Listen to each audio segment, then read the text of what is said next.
you, that's scary.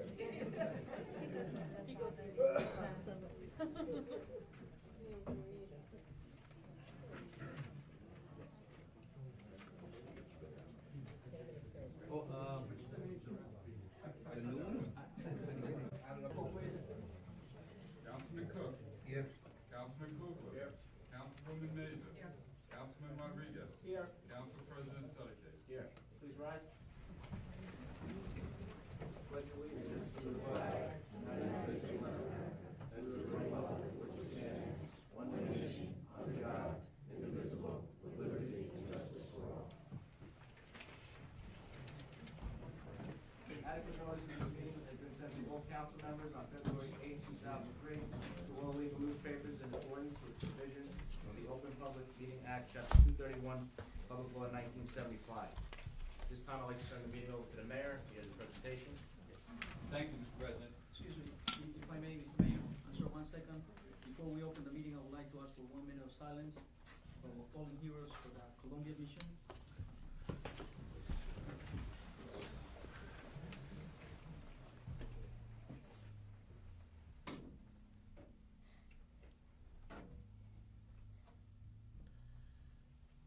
Thank you.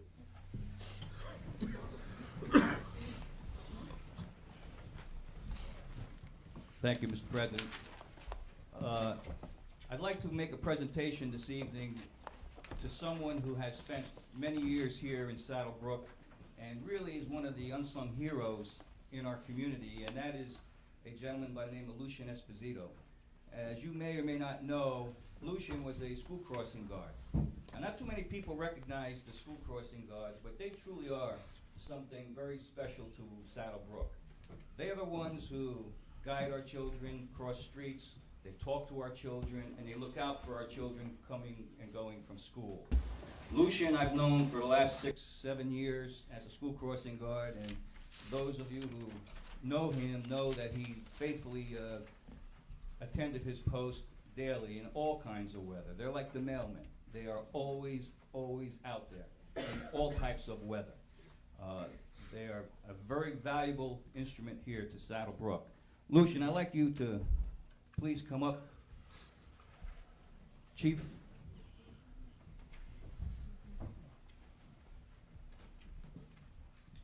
We have a small presentation for you, Lucian.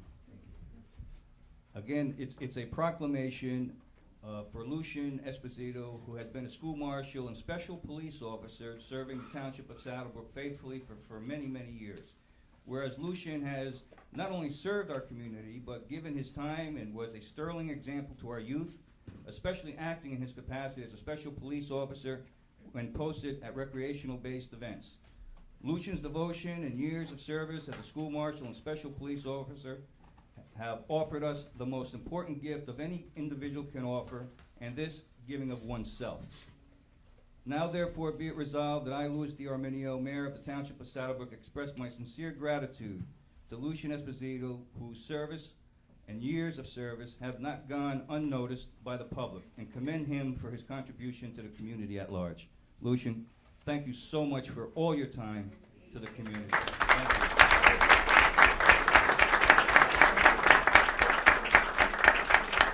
I know, Chief, you have a presentation to make. Thank you, Mayor. Lucian, on behalf of all the members of our police department, especially the community of Saddle Brook, we wish to thank you for your services that you gave to the Saddle Brook Police Department and to all the residents of our community. Many may not know, but Lucian was born in France, and Lucian was in the French underground service during World War II when Germany occupied France, and he was a member of our school marshals for 14 years and was a member of our special police department for 8 years, and he honorably and faithfully gave 8 years of his time and effort and volunteerism to the community of Saddle Brook for the betterment and security of our community. And I'm sorry that you have to be leaving us now to go on to greener pastures, but we will certainly miss you, and we welcome you to come back at any time and provide services or just pay a visit for us. And we're sad to see you go, but we wish you the best of luck in your future with your wife Elaine and your family and whatever your future endeavors may lead you to. God bless you, and thank you, Lucian.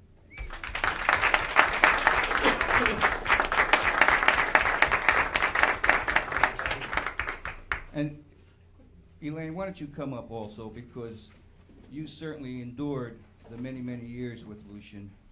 And we certainly want to acknowledge your presence here also and express to you our gratitude for you allowing him to work here in the township of Saddle Brook. Thank you so much to both of you. God bless you both.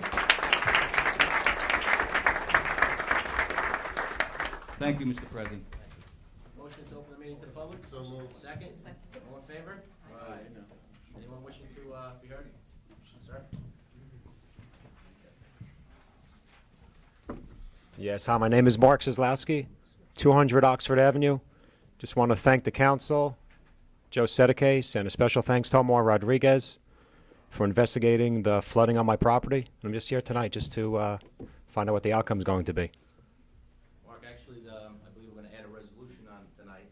If funds are available, we're gonna authorize the engineer to have the lines looked at with the video. Right. See exactly what the problem is, and then move after that. Okay, great. So we're taking some action tonight. Thank you very much. Anyone else?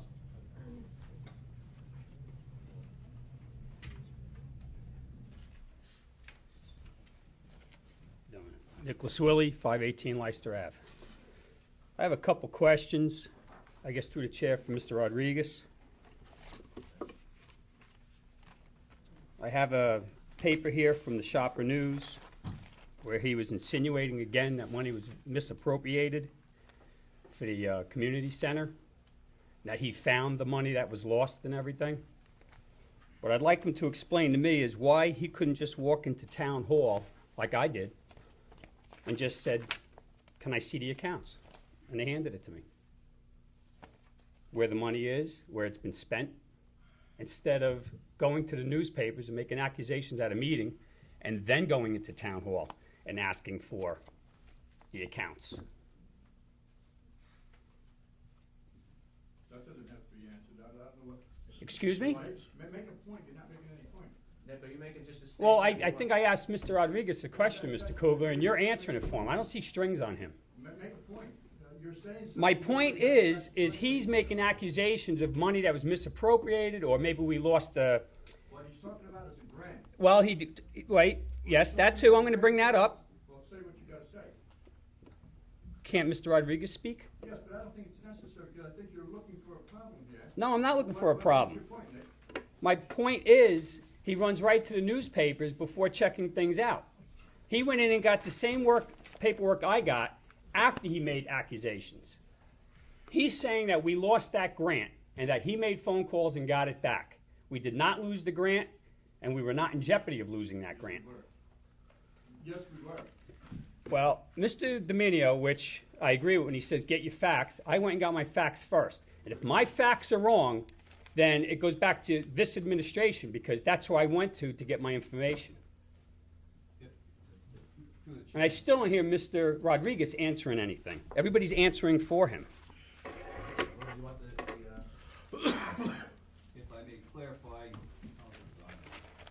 If I may clarify some of the statements, Mr. Willie, I signed today a document to retrieve not only the $150,000, but probably $150,000 in addition to another $75,000 that we had to reapply for and ask for an extension with the state of New Jersey, because we did lose the money.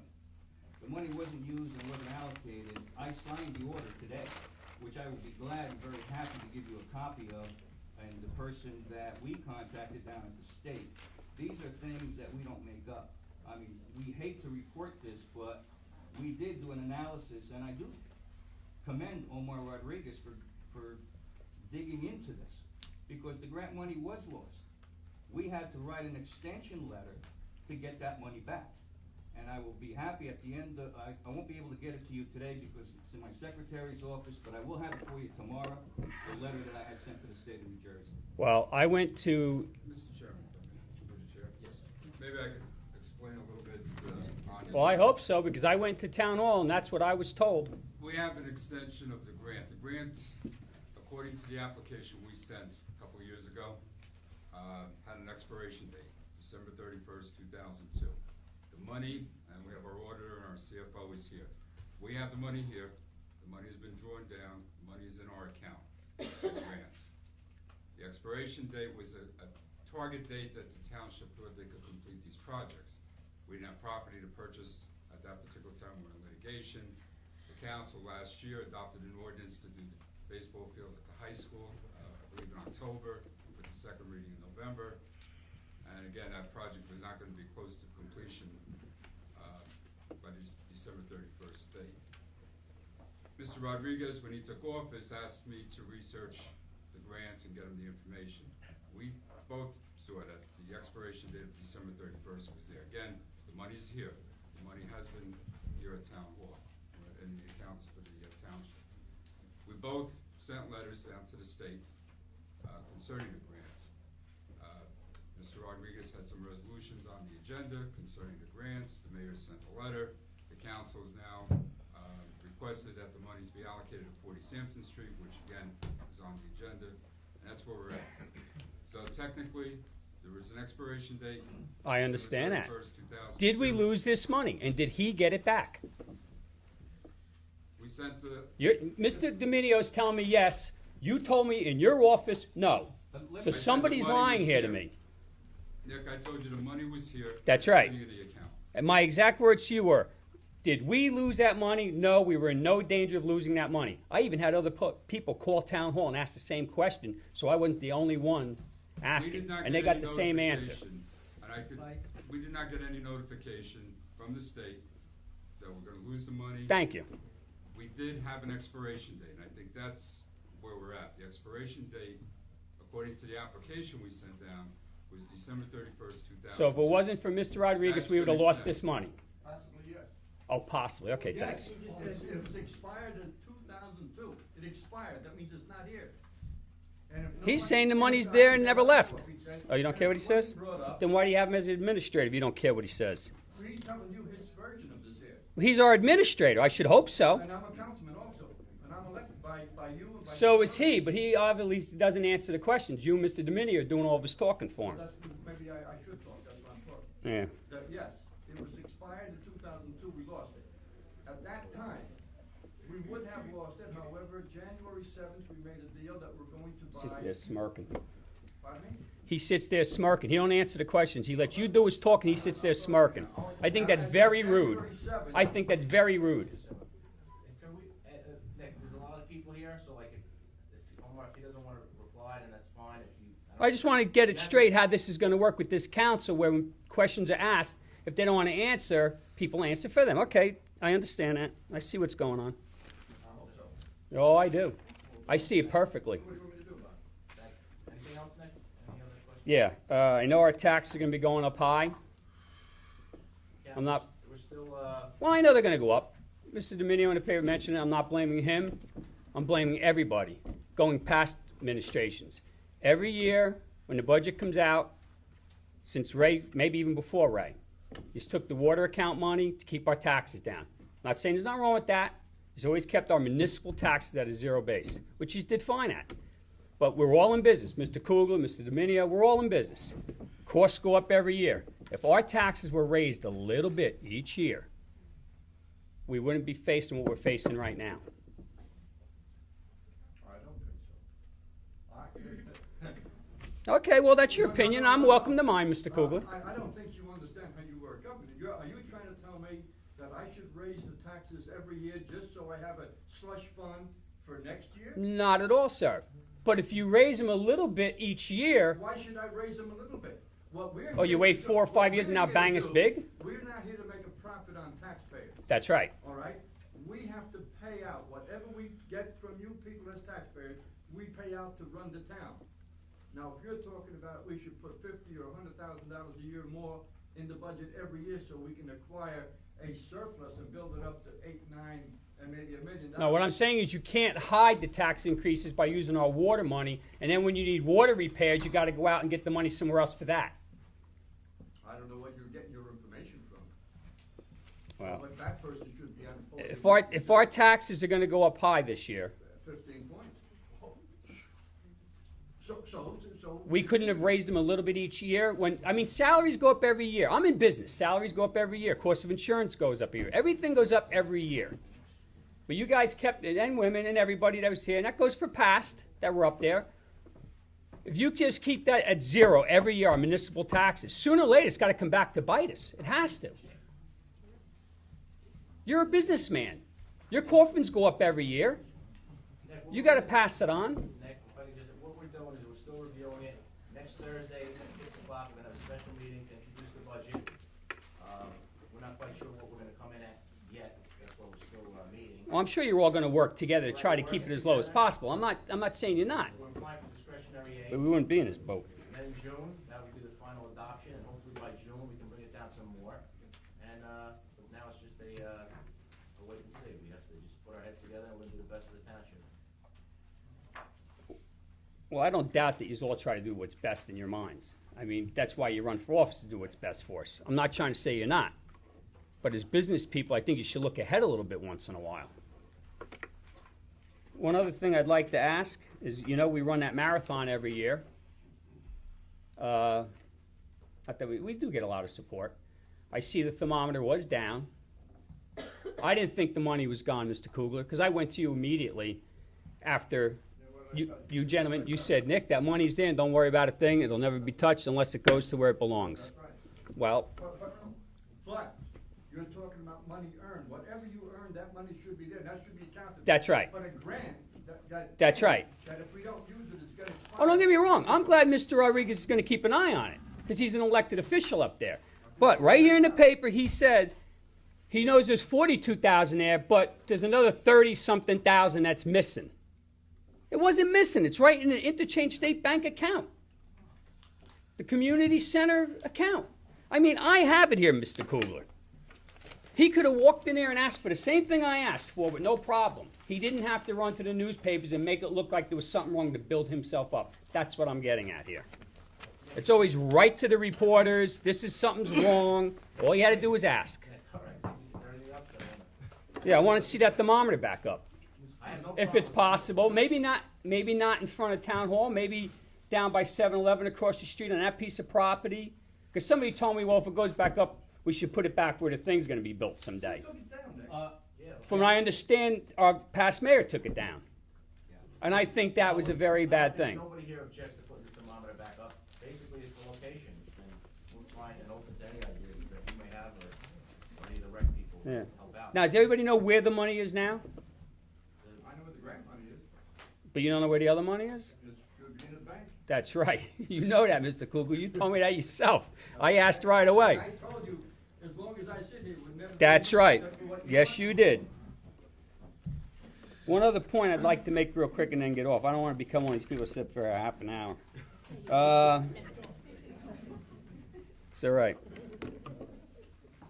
I seen a meeting on TV, and a man was up here talking. Not that I agreed with him or disagreed with him, but Mr. Cook told him to sit down. It wasn't a place to talk. In the state of New Jersey, anybody has the right to get up at a town meeting and speak about what they want as long as they're respectful and they don't get carried away to a point. I mean, so, and I heard either Mr. Domini or yourself say, you know what, it's time, we won, the election's over, let's move on. And I agree with you gentlemen 100% because you're going to try to do your best.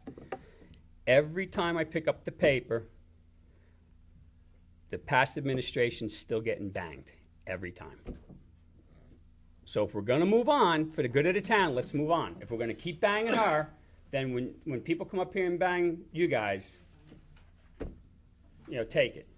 I can take anything you Oh, I know you can. You've been up there a long time. Mr. Willie, if I can just reassure some of your concerns. Unfortunately, the thermometer was taken down. It wasn't taken down by myself. No, I understand that. I want to reassure you that the marathon, the auto show, any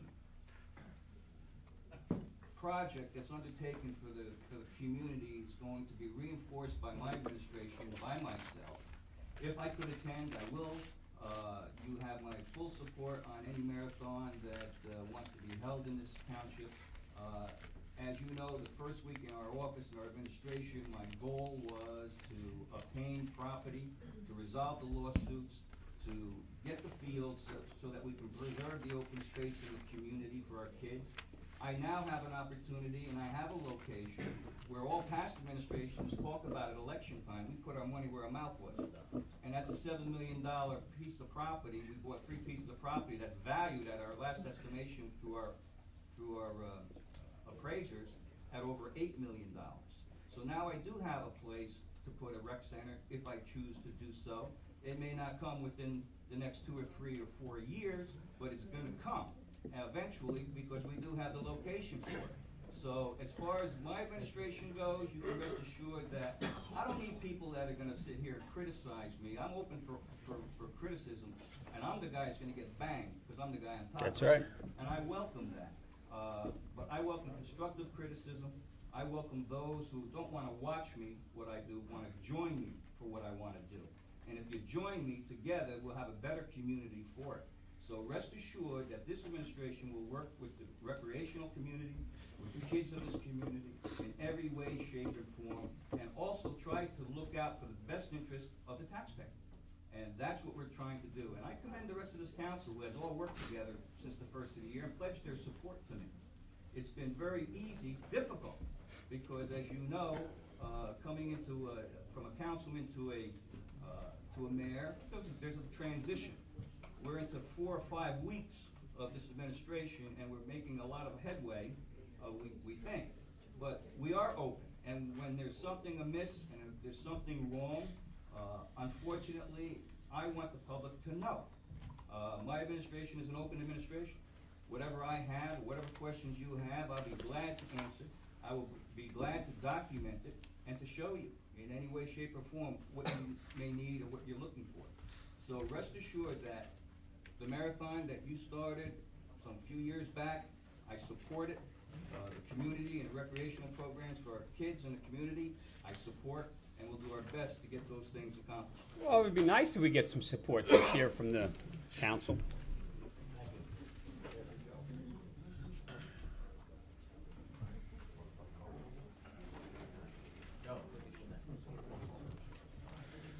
My name is Larry Hughes. I live at 32 Alberta Drive. I've been a resident of Saddle Brook for over 40 years. And I would like to do now is to speak a little bit about our recreation softball program, and in particular, Jim Wright. I'm a product of the town's Little League and recreation programs. I had a great experience here as a kid when I was involved in those programs. My father was a Little League coach for 15 years. He was president of a Little League. He's worked with a few people in this room. I learned a great deal from my involvement in sports. I look back fondly on those days, and I appreciate what the coaches and the parents did for us. I believe sports are critical. It's so much more than just winning and losing, and the benefits to children and society is well documented. We don't have to get into that. I've been a coach myself in some capacity throughout my adult life. I've coached various sports at the elementary and high school levels. I began coaching in the town's rec programs about 12 years ago when my own children were eligible to play. I have 4 daughters, so my first experience in coaching was in the town's softball program. I was thrilled to coach, and I believe that the girls had fun. However, I was a little disappointed by the lack of organization and structure in the league. I was a little disappointed with the lack of quality facilities and the equipment that was available to the girls. In my first year coaching, we were scheduled to play 10 games. We wound up playing 8 of them. There was no formal umpires. For some games, we had a high school softball player come down. Other games, parents were coaxed out of the stands to umpire. Girls played in T-shirts. They played on subpar fields. They played on fields that some people might even label as dangerous. It was my first year in the league, and I wasn't sure how to approach some of these problems, and I wasn't sure how to rally the coaches and the parents into action. It was difficult to effect change in the league at the time. There was really little or no structure.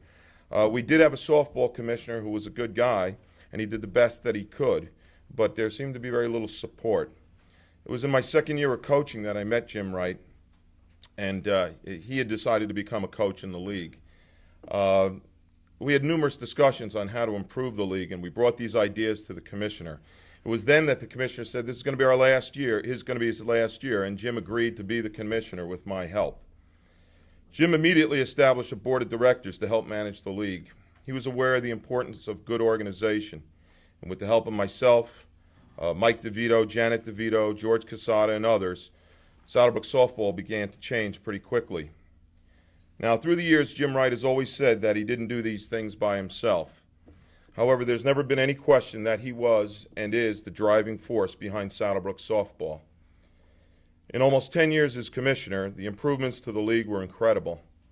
All teams were outfitted in official softball uniforms, similar to the uniforms that the boys had always had the opportunity to play in. An official schedule was established, and umpires were assigned every game. The improvements to the facilities were probably the most measurable.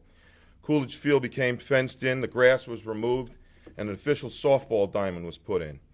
Avon Field received the same makeover. Smith Field went from a disaster to a very respectable high school softball field. Improvements were also made to Washington and Franklin Fields. Jim Wright did not do this by himself. Some people in the room may deserve some of the credit as well, but he was certainly the driving force behind these improvements. The number of girls in the program almost doubled within a few years. Leagues were established for the children to introduce them to softball and provide them introduction to in a controlled environment. Leagues were restructured to provide more equitable competition. Levels were established for girls from grades first grade through ninth grade, and eventually we even put in a high school softball team for the summer. Jim Wright did not do this by himself, but these were his ideas, and he forced them into action. While the number of girls that participated was on the rise, the quality of play also improved. Traveling teams were established for girls who really loved softball and enjoyed a more competitive environment. Coaching clinics were held to improve the caliber of coaching. Clinics were held for the girls before and during the season. The result is that Saddle Brook's girls softball is now recognized as one of the finest softball programs in the area. Over the past 5 years, Saddle Brook High School has advanced far into state and county tournaments, reaching the state finals 2 times. Numerous girls have achieved all-county and all-state status. Several have even gone on to play college softball. Darren White, our high school softball coach, is an excellent coach. He's been named Coach of the Year several times, but he would be the first to admit that a strong recreation program is vital to success in high school. Again, Jim Wright cannot and will not take sole credit for these successes, but it all happened while Saddle Brook softball was under his watch. From my standpoint, I personally want to acknowledge Jim and thank him for everything he's done for the girls of Saddle Brook, and in particular for my own daughters. They were provided with an opportunity to play in a professional, well-organized, competitive situation that wasn't there before him, and I don't know if it would exist without his efforts. My oldest daughter is currently playing first base for the University of Pennsylvania, and I had to get that in there, and she credits her Saddle Brook softball roots for much of the success and the enjoyment that she's gotten from softball. Jim Wright was not going to be the softball commissioner forever. His own girls have grown, and I know that he was thinking of moving on in the near future. It's my understanding that he's being replaced as commissioner. After thousands of hours of his time and effort, and with great expense to his personal life and his family, well, I'm a little upset and I'm disappointed that Jim was replaced as commissioner without conversation or consultation. I know that Jim gave everything he had to make Saddle Brook softball the best experience for as many girls as possible, and I want to personally thank him on behalf of myself and all the girls that participated. He has my respect and gratitude. Thanks again, Jim, for everything that you've done. Thank you.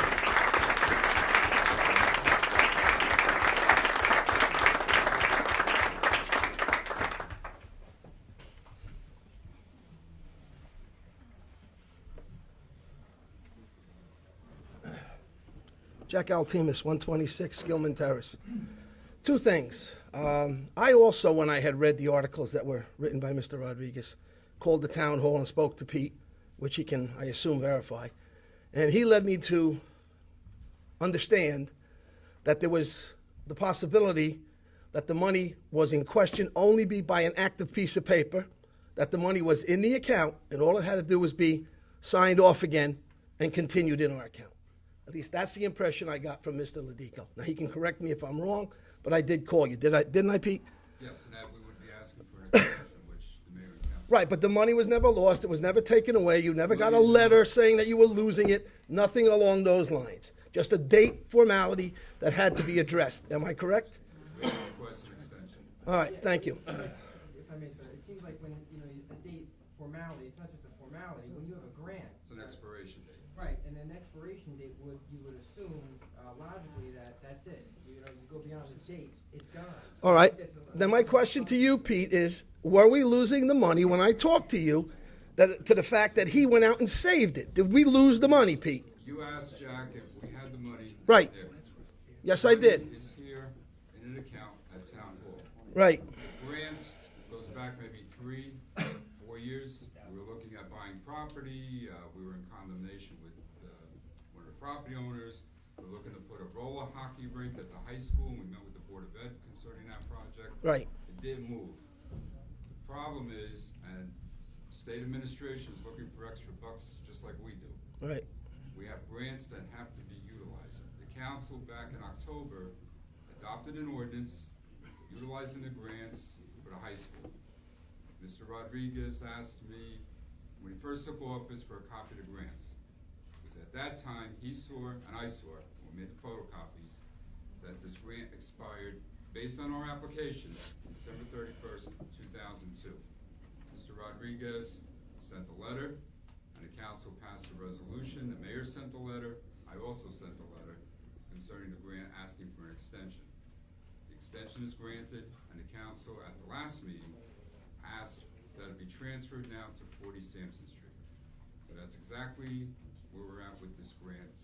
It's the $170,000 that was for the roller hockey rink, and an additional, I believe, $75,000 that was asked for recreation fields at the high school. Well, correct me if I'm wrong, Pete. You were on top of it. You knew what had to be done, and you were taking care of it. Or at least you led me to believe that you were going to take care of it. Am I correct on that? The mayor, the council. So in reality, all you were... sent letters down after December 31st. In reality, you were doing your job, what you're getting paid to do. Am I correct? It's a question that any grant that expires, you have to send a request down to get an extension. I understand that. That we did when Mr. Rodriguez and I both noticed that the grant application said December 31st, 2002. Omar wrote a letter, I wrote a letter, the council passed a resolution, the mayor sent a letter. We all sent letters requesting an extension of the grant. That's fine, and I have no problem with the letters being written. I have a problem with the fact that it's being used and or explained and or as a piece of political, whatever you want to call it, to show that he was the only one that was responsible for this money and nobody else was. That's not true. Well, just so- It's not true. Just so it's clear, also, if it was just, yeah, just so it's clear too. It seems that if it was a mere formality and this was nothing, you know, a big deal, this date that came and went, the council actually had to take action, and there was action not only just taken with phone calls and drafting letters, there was resolutions done too. So obviously, it's not a matter of, oh, the date's gone and, you know, the money's still gonna be there. I mean, money nowadays, especially in the state of New Jersey with the fiscal structure here, the governor, you know, can just take the money away if, you know, you're not actively pursuing it. So I think really we should, you know, commend those individuals, and Mr. Rodriguez being one of them, who actively sought to keep this grant money going. Otherwise, it could have been a situation where it's just gone. I don't think anyone can actually say the money was definitely not gone, it's just somewhere else, because you know what? The date came and went, and sure enough, like I said, I know that especially with like library grants in the state of New Jersey, any mere technicality, missing not just the deadline, any mere change in anything, you'll lose that grant money. So I think that in this case, the way that it was actively pursued, you know, and with the council action, that was necessary in order to preserve that and to transfer it too. So I'm not here to say that what they did was wrong. What I'm here to say is showboating it is not the way it's supposed to be done. You're supposed to do your job. You're supposed to get it done. That's why we elected all of you people, and that's what we expect from all of you people. We don't expect people to run to the newspaper all the time and make big headlines out of it and give an accusation like the money is missing, like somebody in the prior administration let it go and fall into the river. I worked just as hard as Nick did and a few other people in this room to put money in that account. For years I've done it. And we knew the money was there, and we knew the money could be used. It was unfortunate it wasn't used. I'll go as far as say that, yeah. I would have liked to seen something done. I fought for that skateboard rink in Avon. It was pushed aside. There were other things that the money could have been used on, and it wasn't. Okay, great. But the showboating about it has to stop. Number two. It's all perception. So just I understand where you're coming from. I'm not arguing the point.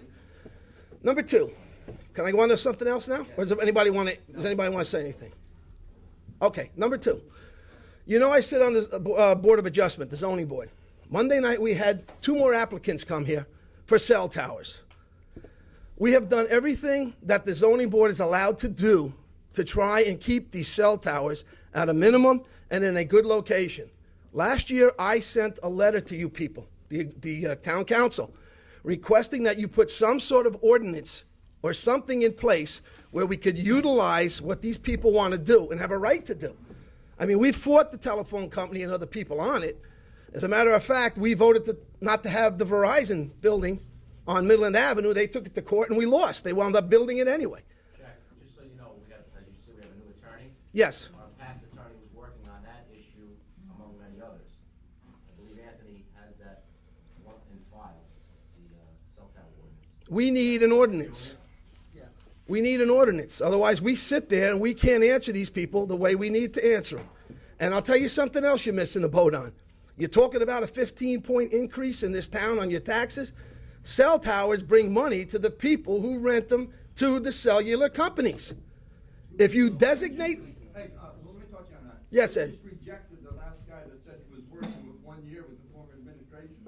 And what the hell he wanted to give us? $15,000. He embarrassed us by saying $1,500. Ed, it's negotiable. It's negotiable, Ed. The gentleman who's getting 2 of them put on his building as we speak, who knows? He may get $50,000 a year. It's negotiable. We were re-advertising. This guy was so sure of coming into town, and he was disturbed that this council rejected his offer of $1,500 a year. I thought it was 15,000. 1,500. 100? I thought it was 15,000. A month. Oh, a month. That's ridiculous. Okay. There are cell towers that pay one town. They have 30 volunteer firemen. They give him $1,500 a month for the firemen, just to operate the fire department for the town. Now, we're on top of this there. Well, yeah, it's good because we need locations, we need an ordinance, and the town should not lose this kind of money. And this kind of money can only help support recreation, new police department, whatever you want to do with it, because it's found money.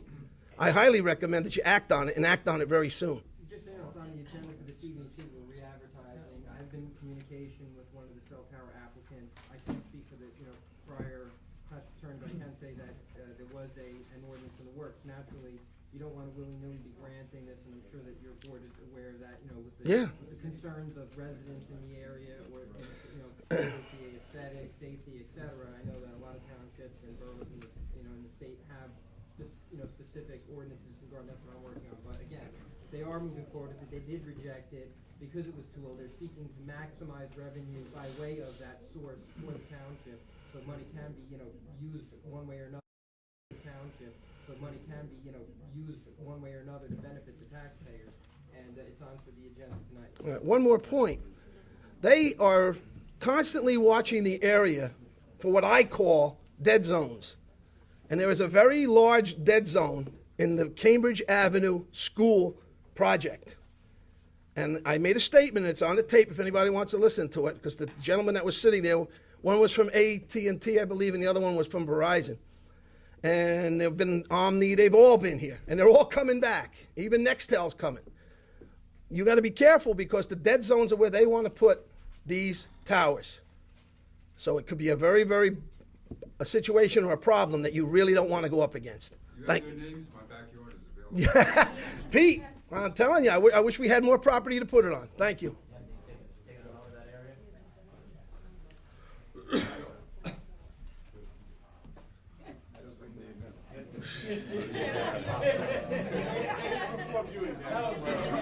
I apologize. He's a tough one. Joe Ribaro, 324 Mayo Street. Listen, I told we were here tonight to discuss our co-obligations with the suit that we settled on January 7th. Now, you're going to open the meeting up later after you discuss it, or are you going to talk about it now? You can talk about anything. Yeah, but I want to know if you're going to talk about it. Maybe I'm just going to be talking about something that you're going to talk about, so let's get that over with. I think you should discuss that thing right now. Joe, just for the public's information, we have all our professionals here tonight. We're loaded with information. If you would like, I'll have our attorney make some small presentation of what we're doing, what we're negotiating and into a settlement. Well, I know what's going on, but I think the people are here to discuss that and want to know what's going on. As far as I know, the planning board, by resolution, approved the deal that you people made on January 7th. That was a good deal. It's an offer that we should never refuse because we're cutting down over 300 apartments off the initial offer. So that's why I think you should discuss it in an open meeting, so if anybody has any questions, they can get up here and talk about it. Okay, Richard, maybe I can hand it off to you. Thank you very much. Maybe I'll get up again. You can just make some comments on the settlement agreement with the properties, with the cost of the settlement, with Mr. Odell's actual total units are gonna come out to be. Sure. Ladies and gentlemen, on January 7th, this council approved in principle a settlement of the COA case, which you've all heard so much about. This occurred for two reasons. One, there was decent movement by the other side, and two, we tried a successful case for a month before Judge Mecca and went from a not-so-great position to an even draw, which put additional leverage on the other side.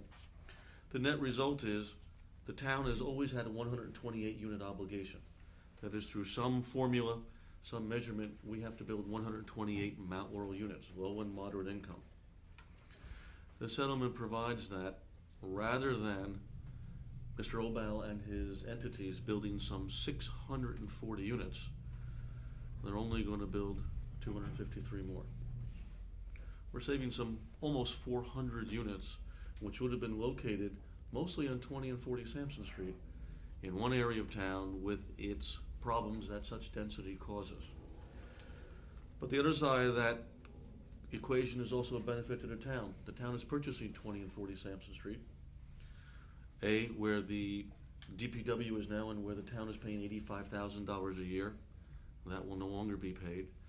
And we're paying what appears to be a rather favorable price of $6.75 million, which includes 20 Sampson Street, 40 Sampson Street, and the Russell Lane property down the other end of town. The appraisal has come in for those properties at 8.45 value. That's over $1.7 million in value that you already have. And that credit goes to the council for stingy bargaining on your behalf. The idea is now, instead of having 640 units built, you're going to have a total of 313, and that includes senior living, and there's 60 units. You're no longer going to have to move your DPW and undertake the capital cost of doing that. It may eventually be moved, but that'll be at your choice and your cost. It can stay where it is now. There is also going to be a limit on the number of new units built in locations that are more appropriate. 10 Sampson Street behind the A&P, 38 units. Mayhill Street, which is a 6-acre parcel and which has some fill issues and wetlands issues, so it limits where they can build, will have 158 units. That's it. That's all the Obal people are going to build. At the same time, we've made, and the council, I should say, has made arrangements with the Obal people for money. That is, they're going to convert 14 of those units that they're obliged to build as Mount Laurel into market rate units. That helps them, but they also get to pay the town $350,000 for that, and we get to send those units out of town, so they're not built here. That'll be in the general area of Bergen and Passaic County. Other towns need the money, they need the units, and that is something that's approvable and encouraged by law. At the same time, with respect to the effect on schools and infrastructure, they get minimized. But there are some units left over, 65 in specific, that the town must care for.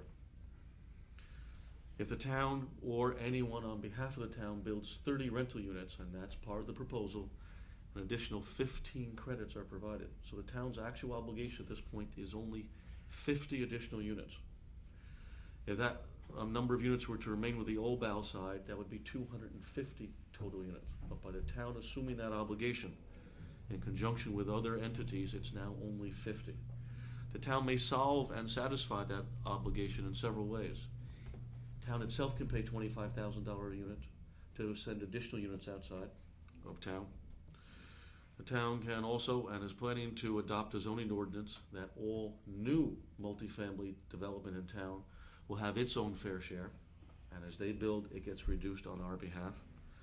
And the town may also use its own property through nonprofit organizations where they will, at their sole cost and expense, build and operate multifamily dwellings for low and moderate income housing and for, in some instances, what's called head trauma patients who require round-the-clock care but count as a Mount Laurel unit.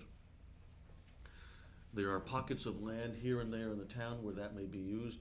There are additional large properties which the town anticipates some units will be built by further developers. Ultimately, the town has saved, in my opinion, a ton of money, and it's also been able to purchase these properties, A, to keep them open, and B, for those recreation costs. The downside, had the town not made this ruling, was that a court would have chosen whether or not 640 units would be built and where.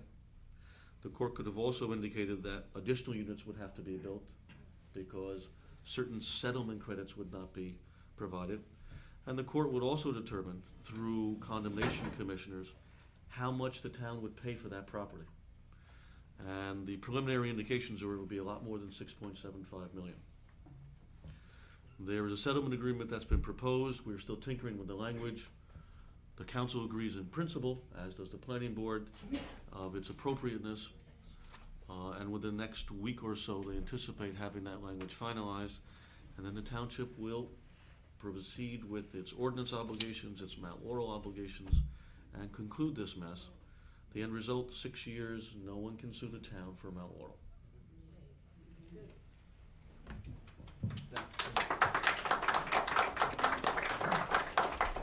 If I may just add, and I've said this before during, as a councilman and now as mayor, this is a tremendous victory for Saddle Brook. It truly is, because it accomplishes every goal we were looking for. We preserve the open space, we provide housing for our senior citizens, and we also preserve the space for recreation for the years to come. The price is high, it's $6.75, but the price appraised on paper is over $8 million. So as the councilor has indicated, we did do a great deed for the township of Saddle Brook. And open space is something that is very precious here in our community, and we intend to keep it that way. So it is a great victory for us, and it was a combination of the council supporting everyone and supporting each other in doing this. We couldn't do this alone. We did it going into the judges' chambers, and we put the ultimatums out. They bargained very, very hard. Their pocketbooks are a lot deeper than ours, but I think we did overall the right thing for the community. And in the years to come, at least we can say, I bought the property is ours. It's not that we should have bought it and we didn't. So it is a great victory for the Saddle Brook, and we did it all as a team. All our professionals, our attorneys, they put many, many hours, and they're all here tonight. Our planner, our attorney, our finance people, and it worked out real well for the community as a whole. And I thank each and every one of my professionals for sticking by us. And I want to say again that the community stood behind us. There were times in negotiations, sometimes you feel like you're the lone wolf, but the community came and rallied behind us and supported us and believed in us. And that's why we were able to succeed. And if we continue to do this with every project in a community, we'll do very well in the years to come. Thank you. Mr. Chairman, I'd like to reemphasize also, on behalf of the entire council working together on this, there's something that no one sees, but what we did is going to help everybody in the long run. We will not need a new pump station. Now, if on the original agreement where they were going to put the 600 and some odd units in here, we would need a pump station for our sewer system to get out. We feel that we won this so-called battle, but I think I don't want to name his name, but I think they won also because they're going to put their units on Mayhill Street, which means all their valuable stuff that goes down the drain is the first one into the main pump station. Which also helps us because they're first in, first out. If they would put it on Mayhill Street, by the time it gets there, those people on Steinway and Dewey and so forth will suffer the consequences of that municipal complex, or their complex. So I think even though you don't see it, and maybe in 10 years from now we may have to put a new pump station. However, We don't have to do it now, and that's a big bite, because if we did, it would become under a general taxation that everyone in Saddle Brook would have to pay their fair share, including this developer. But his fair share may only be 10%, and your fair share is 90%, so no matter what the fair share is, it would cost you money. So it may not be great, but it helps our school system, because there's half the school kids are not gonna be there. I think it's a good deal for the town, and I wanna compliment the entire township on this, and everyone that sits up here. And not because they're grandstanding, but everybody was fighting for a particular reason. And this was for you people that they were fighting. We took a lot of abuse from some residents. We took a lot of abuse from political outsiders. We took abuse from speculators that have a lot to gain. And they're still gonna gain, because when they sell these units, you're talking millions and millions of dollars. But I think that in the long run, the township will be better. It's gonna be better. However, Nick Willie says that we had a small problem that we should have seen in advance to save some money. Well, we're bonding $6.5 million. We have to put a down payment of the $6.5 million in this year's budget. That's what you're paying for, the down payment. That's a big, big bite. Now, I don't know how many of you people ever lease a car, but you have to give, was it $2,000, $135 a month for the next 46 months, and the car is yours. Well, we're doing the same thing. We're buying this property, which I said before. It is the best choice for recreation in this town. It's the most suitable spot for recreation in this town. And we court held and said, well, what happens if we lose? Well, we didn't lose. We won. That is ours now, so it's here.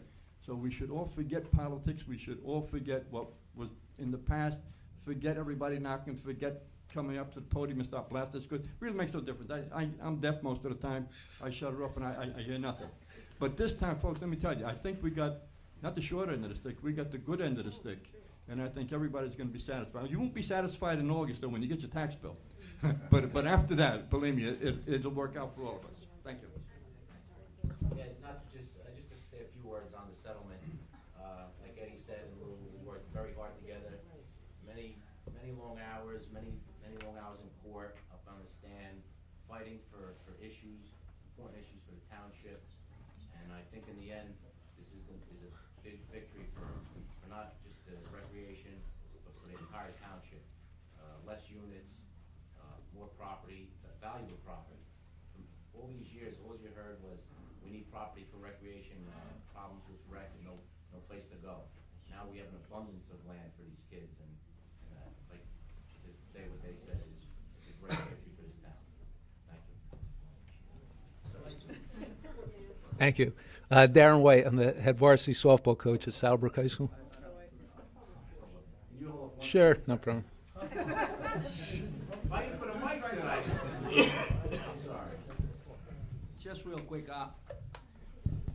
I'm not gonna say too much because people will believe that I'm gonna take credit for this, but I just wanna commend the mayor and the council for moving forward with this particular case. I don't know how will you perceive how much work I'm doing for this, but I don't wanna mention that. What I just wanna mention to the public is that this is the best deal around. There is no other way out. We looked for every single option when we were in court. And I just want to clarify myself that we are paying $6.75 million. It's a high figure. It is wrong to say that we are paying market value, because that's not true. And I just want everybody to be aware of that. Market value is much, much lower. People have to understand that we are paying a premium. And the premium to that property is because they are taking in consideration that some units were going to be built up there. That's what the price on the appraisal actually came higher. That's what we're paying for, $6.75 million, because of the units that were going to be built. Because it was a litigation, that's what we end up with that price. So I just want to make sure that no one believe that that property, or those three properties, 2040 Sanson and Rosa Lane, are worth $6 $1.75 million just as an open space. We are paying a premium. But it's worth it because if we don't do this, it would cost a lot more money to the town. Thank you. All right. You can go on as long as you want. No problem. Be careful. My name's Darren Way. I'm the head softball coach at Saddle Brook High School. I was disturbed a little while ago when I heard that Jim Wright was going to be replaced as the commissioner of softball. I've been the head coach and a teacher there for the past 9 years, and during that time I got to meet Jim for the first time, and we've worked very closely together. I consider him a very close friend at this point in time, and you know what he has done for that program. I don't know if some people here realize. As the varsity coach, I get the kids that he's developed from the rec program, and he has done a phenomenal job with those kids. I wish I had been consulted. I don't know if that was practical or not before a decision like that had been made, because if I had been consulted, I would have told you this, that 9 years ago, the fields we had were an embarrassment when I was hired. The organization of the leagues it was humorous. The kids were playing maybe 10 games. You know, now they're playing 50 to 70 games a year. You know, the pride, there was none. And, you know, it was a shame. And we were getting kids into the high school program that didn't know anything about the game. You know, they knew that they put a T-shirt on, they went down to Smith Field maybe 8 to 10 times, ran around a little bit and got ice cream at the end of the day. That was it. They didn't know how to win. There was no one really going to college to play. Our status in the county and the state was not very good. You know, now in the last 5 years, with the same kids he's been working with, Larry Hughes has been working with, Mike DeVito, and the people that have been down there in that program, we have won 5. In the last 5 years, we won 3 state sectional titles. We've won 4 BPSL championships. Prior to that, we had never won in the history of school a BPSL championship. We were undefeated in the BPSL last year. We've won more games every year for the past 5 years. We've broken the school record 3 straight years because of that. This is, you know, I've got my name in the paper a lot and a lot of credit, but Jim, who's never gotten his name in the paper for any of this, deserves a lot of that credit and the time he's put in.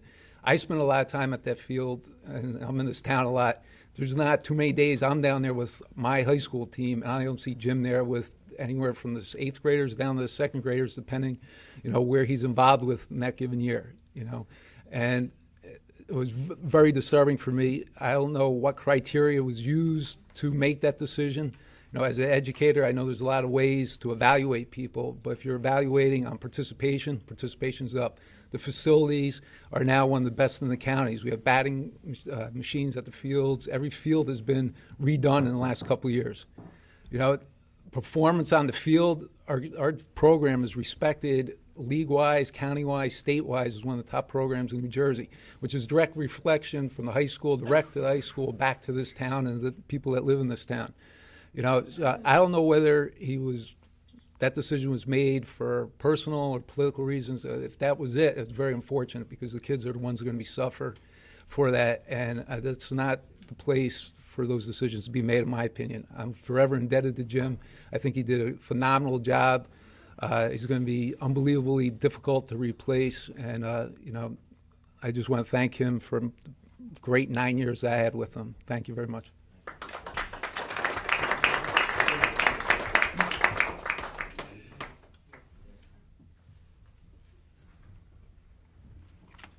Hi, I'm Kim Wright. I live on 32 Leonhardt Court, and like Coach White and Mr. Hughes, I'm here to talk about the recent termination of my father's position as commissioner.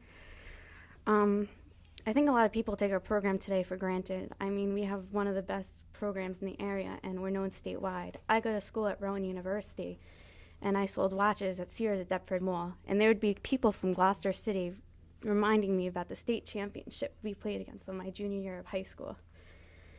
You know, I remember 3rd grade. I hated it. I was on the expansion team with all other 3rd graders, and I think we won 1 game that season. We played on Coolidge Field with the grass infield, and Smith Field was a sandbox, and it was horrible. I wanted to quit. I didn't want to be there at all. And there I was in 8th grade, and we won the Maywood League Championship, and And I don't forget that feeling, you know. When my dad took over the program, he did so much for it. He really shaped the kids and got them to believe in themselves. And, I mean, there are so many memories from high school. And, I mean, state championships, being at that Toms River Field, and just looking around. There's just so many great memories from that program that so many girls have been able to get and to experience. And through Saddle Brook, you know, not many towns are fortunate like that. We have good fields now. I mean, in 3rd grade, we played with wooden bats sometimes, and you don't play wooden bats with softball. I mean, I have so many memories from that program that just cannot be replaced, and it's such a pride thing, too. Saddle Brook softball is known throughout the state to anybody who knows softball, and I'm really disgusted with the fact of how my dad was terminated, like how his position was terminated, like no warning or anything. That's just really sad. I'm sorry. Thank you.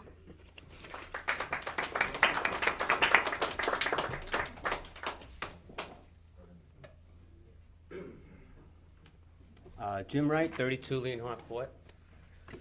I'm not used to being up here defending myself, so might be a little uneasy. When I got fired, and I'll use the word fired for now, it was, you know, I heard rumors and I heard stuff like that. I could have actually probably filled this room with 100, 200 people tonight, no problem. I would never do that. I wouldn't want to waste anyone's time. Larry Hughes found out and asked me if he could say a few words, and you know, it was pretty emotional for me. Darren, thank you for coming. My daughter Kim, who I wasn't going to do anything about, was more upset than anyone. Left college today after a test at 5 o'clock, drove straight here, did not eat. I said, you can come if you promise to be at school tomorrow for your 12 o'clock class. She knows how I am. I have a couple of things I will say, but I do have a question I'm going to ask first, and I guess I have to go through the chair for this. So the reason is, well, before I even ask the question, I just want everyone to know that I'm the only commissioner that was replaced, or I'll say fired. There was one other commissioner who outdid his job. Okay, that's the field commission. They eliminated that job. So these appointees that are appointed, or the people that run the commissions, it's very serious. And I want you to all take that. I'm going to go through the chair with all respect to the mayor, because he's in charge of the appointees, and I just want to know why. Why was I fired? I want to.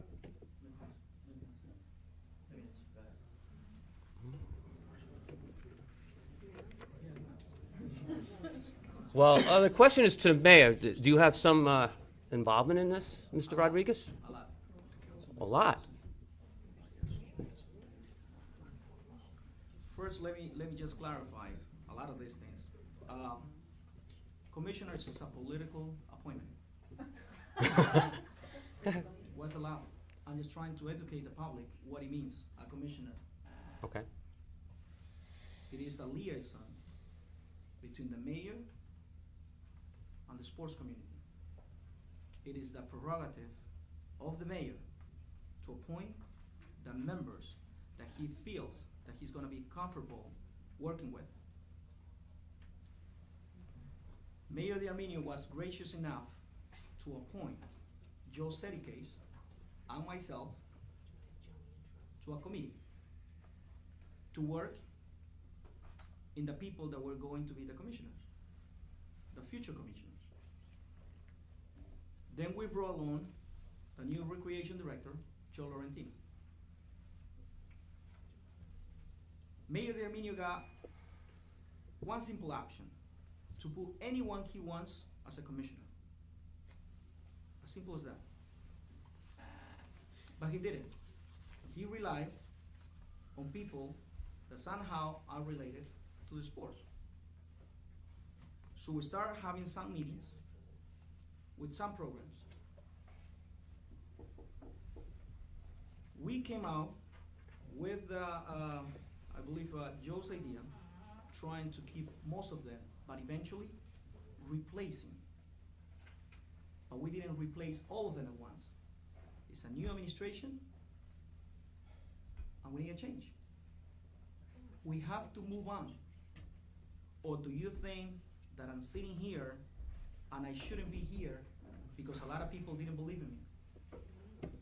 So it's time to move on. Therefore, I take pride, along with my colleague, Joe Sedicase, and Joe Laurentino, to keep this program not just alive, but make a better program. And it's gonna be more changes for the good of the community. Unfortunately, starting from the list,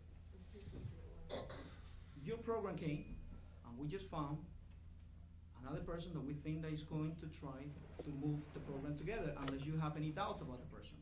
But Excuse me, you said unless I have any doubts about the person. You just said that. Unless I have any doubts about the person. Did you ask me? no, well, I'm gonna rephrase myself. I think, or we believe that the new person is gonna move the program. Do you?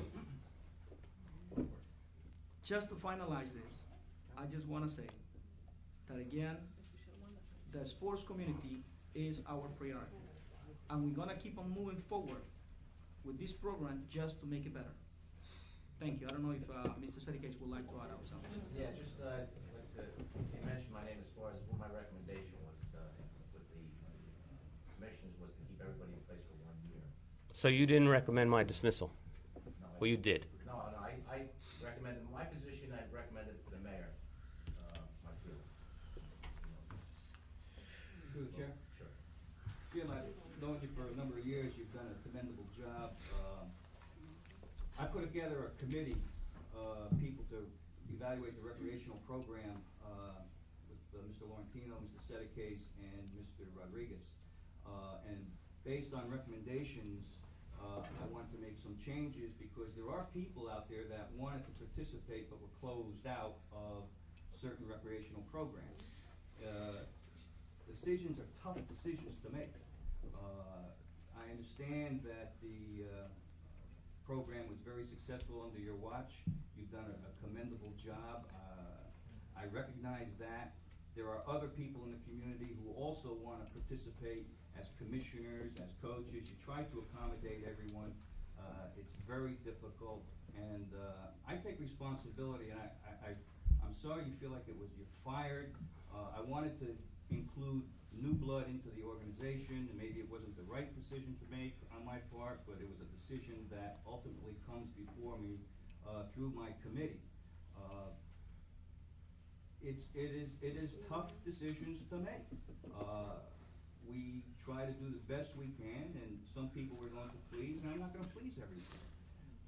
You have done a commendable job. I think the commissioner has spoken to you with regard to that. It certainly isn't anything personal, but there are new people we'd like to inject into the programs. And some of those people we know, other people know, you know, that have worked, that want to rejuvenate and regenerate the recreational program. You've done a commendable job. I would hate to think that you're just going to drop off the face of the earth as a result of the commission's job. I really don't want to demotivate you. I really look at this situation where it was brought to my attention that commissioners and coaches are a rare commodity, and they certainly are. I've worked with many coaches and kids throughout my career as a police officer. I know the seriousness of the coaches and commissioners and the youth of our community. They are tough decisions to make. I did give careful consideration to what my committee had said and what they have done. The commission positions are not lifetime positions. I don't know if there was any set rules or regulations regarding that. I wasn't familiar with them. But what I would like to try to do is rotate all the commissioners eventually as we go along, so that those who want to be commissioners or participate can do so. Maybe that's not the right idea. That's something we will evaluate, but that's why I have a committee. Okay, can I just A committee. say one thing? I appreciate your answer because the question was to you. Okay. I was told January 30th, February 4th, whatever, that was the day the decision was made. Everyone knew this was my last year. Everyone knows it's George Casada's last year, who is who was there. So what we did is we had 2 organizational meetings to reorganize softball. First, let me tell you about the fellow you're replacing with. He's a great guy. He's coached one of my kids. His commitment to softball, however, which worries me, I wonder. At the first organizational meeting, he was a no-show. We put a new board in, this, that, getting people, showing people what I do. I did all the bids. I did everything else that had to be done at this time of the year. Registration was formed. We showed 3 brand new people. They have young kids. They're very enthused. At the second organizational meeting, he showed up for 5 minutes and left. That's who you replaced me with. Now, if he has that kind of commitment, I have a problem with that. If you want to replace me, fine, but if someone would have asked my opinion, George Casado was the man. He's run softball basic for the last 2 years. These are very serious, these appointmentships. This is not something I ever took lightly. As for Omar telling me time, move on, Omar, you've been in this town for 5 years or 6 years, however long you've been here. I've never had a 5-minute conversation with you. You do not know me. So how can you sit and judge me? That is wrong. What you should have done is sat me down and said, listen, we want to make a change. We could have worked it out, and I could have put the appropriate people in there. I'm not saying that he's not going to do a good job. Don't get me wrong, but I don't like what I see. And that's politics and sports should never mix. Never. Like I came up here a couple of months ago and I said one thing. Nobody represents the children. You know who represents the children? The coaches, the commissioners. That's who represents the children. That's who they look up to. They don't look up to you because they don't know you. They're too little. They don't care about politics. They don't want to know why. I have a girl in my car I drive down on Wednesday nights so she gets extra catching to Lyndhurst out of my own free time, and I told her I'm not the commissioner one. She's like, why? How could they do that? I said, I don't know. I'm gonna ask why. I'm gonna ask why. These are serious appointments that you people make. They're not favors that you owe someone for this or that. It's your responsibility to make sure the right people are running the right programs. Hey, am I past my prime? Yes. I'll be the first to admit it. 10 years is too long for anyone to do softball or anything, football, baseball, whatever. But just don't give it up. Don't give it to anyone because they want it. Let them prove themselves. In the 3 years that this person's been in the league, he's never volunteered anything other than coach. You know what? That's the easiest part of softball is coaching. The easiest part of any sport is coaching. That's the easiest part. That's the fun part. That's the most rewarding part. What about the 2 hours a night he's going to spend on the phone? Is he going to be able to do that? Does everyone know that? Does everyone know when there's ever a problem with a parent, they call your house? He's going to have to answer to that. Field problems, umpires, rainouts. That's tip of the iceberg. It's a full-time job. Thousands of hours that Larry, you said I put in? Easily. Financial loss? You can't even count the dollars. And you know what? I did it because I loved it. That's why I did it. I didn't do it for myself or for anyone else. I did it because I loved it, and I treat the first kid and the 12th kid on any team I've ever coached the exact same. And you can ask anyone I coached. And that, to me, is something that I'll never take away. You can't take that away. And I thank the people that came and spoke for me tonight. I didn't ask anyone to do it. They found out. They did it on my own. In fact, if it wasn't for my daughter, I might not have been here tonight. The one thing I will say, I almost got the full puzzle together, but unfortunately I'm not going to have the time to do that. However, when the snow clears and the ground's not frozen, you can drive down by Smithfield and you will see a brand new state-of-the-art Datatronics wireless scoreboard for this year's softball. I was able to do that before my commission expired. And that comes directly from the people in the past, not this year's program. And it's not going to cost Board of Ed or the town 10 cents, not one dime. It's over a $6,000 scoreboard. I didn't get to finish what else I wanted to do this year. I'm sorry that happens, but it is time to move on. I really don't have too much more. I didn't have a game plan coming up here. The one thing I am proud of our program did, and I don't take any credit for this, we did put on a lot of clinics, but I had help. I showed the way, but I had a lot of enthusiastic people behind me. I will say one thing, and Coach White can verify this. Every year, and this is unprecedented in any school in this county, Two eighth graders would walk in, be in ninth grade in Saddle Brook High School, and they'd be starting position players on the varsity high school team. For years, we put 2. We have at least 7 girls I know of playing collegiate softball. Other than the Saddle Brook kids that went to the state finals, which is unbelievable that any team Catholic also played on the state finals. And 2 of them are both going to play collegiate softball. One is now, and one will be playing next year. She has already told me she got athletic money. So I would hope in the future that not just me, I just hope all those appointments for commissioners are taken real serious, because the children are our future. They are our future. You are our present, the children are our future. And if we can't protect the future, we are in trouble. We are definitely in trouble. It's a serious matter, sports and athletics. Thank you.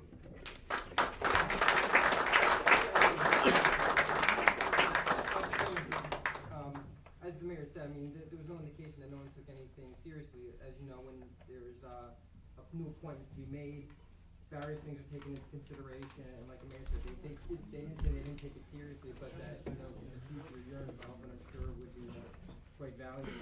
My question is, why still, since I was the only one? There are, I don't know how many commissioners there are. I mean, it seems that, I'll let you talk. I'm not angry against anyone if that's it. I'm concerned for the program in the future of any program, anything with recreation. I mean, I've been up here for years, 9, 10 years, fighting for fields. At a time, I didn't even care. I just wanted them to play in a parking lot. It didn't matter. It just needed a place to play, to grow. And that's, you know, and the questions that I've been asking, all due respect, was just to Mr. Darminio. Why Mr. Rodriguez got involved? Obviously, he had to be a main component to get me out. And every time I did ask questions, it said it was over my head. Yeah, I won't look at it as a way to get you out. I think what the mayor had focused on too is that obviously there was some input from various members of the council that, you know, with the change, they went to infuse some, you know, new blood. Wait, members of the council. 2 members of the council. So Mr. Sedekase already said he supported me 100%. So there's only 1 member of the council, it's Mr. Rodriguez. How does 1 member of the council get so much power when it's the mayor's job to make the appointments? He should have just let me sit down. Let me just clarify this, because the ultimate responsibility lies on my shoulders. I'm not going to blame anyone. I'm not going to. I looked at this. I did put a committee together because. Excuse me.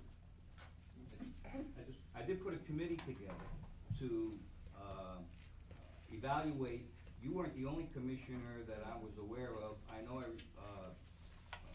replaced the recreation director with Mr. Laurentino from Mr. DeVito. There were some other commissioners that were also replaced. You weren't the only commissioner replaced. We evaluated a lot of people. And again, I do know what you have done for the community and for softball. And Jimmy, I know you know, from being on the town council. I get the recommendations, and I reevaluate the recommendations, and I sign off on the recommendations. I am in the process of reevaluating the whole recreational program with all the communities. I've discussed this with my recreation director. We are in the process of doing that. And again, I take full responsibility, Jim. You have to blame me. I signed off on it. I'm the mayor. It does come before my desk. And I signed off on it. I think I sent you a letter. I don't know if you had received it yet or not, but I did do that. You know, and I take full responsibility for it based on that. Well, my one question. I tell you this though, I will reevaluate what you have said, and I will look at what you have said. I wasn't aware of some of the things you had brought up. It's a monumental job doing this, and again, I don't want you to look at anyone else but me, because it does go before my desk. Well, I do have one other question I forgot the first time here. I'll go through the chair to you, or well, if Mr. Rodriguez wants to answer this, maybe he can. Why did I find out after my job is almost completed for the year?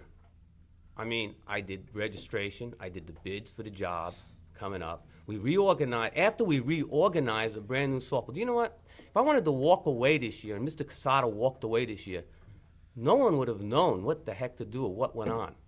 And he's very upset, because now he's basically doesn't know what to do. I mean, why weren't we consulted? I mean, you don't give 10 years of your life or 10 years to this, to that, to just, hey, you know, he's gone. And then when I hear someone tell me we need change that doesn't even know me, I have a problem with that. And I think anyone in this room would have a problem with that. Jim, the only thing I can tell you is that January 1st came, I took office. It's now February, a little over a month into the field. I did put a committee together who knows the recreational program probably a lot better than I. And those decisions, when it came from them to me, I signed off on. Some of those concerns you raised tonight were not made to me, I wasn't aware of, and but I do still take full responsibility. I don't know when the term starts or when it ends. I'm learning that now. January 1 is when I take office. I don't know when you're Well, in the middle of your rec field. The stops rec and director when knew it in begins. December not to. But I will do this. I will be glad to sit with you in my office at some point in time and discuss this and see if we can't come to some conclusion.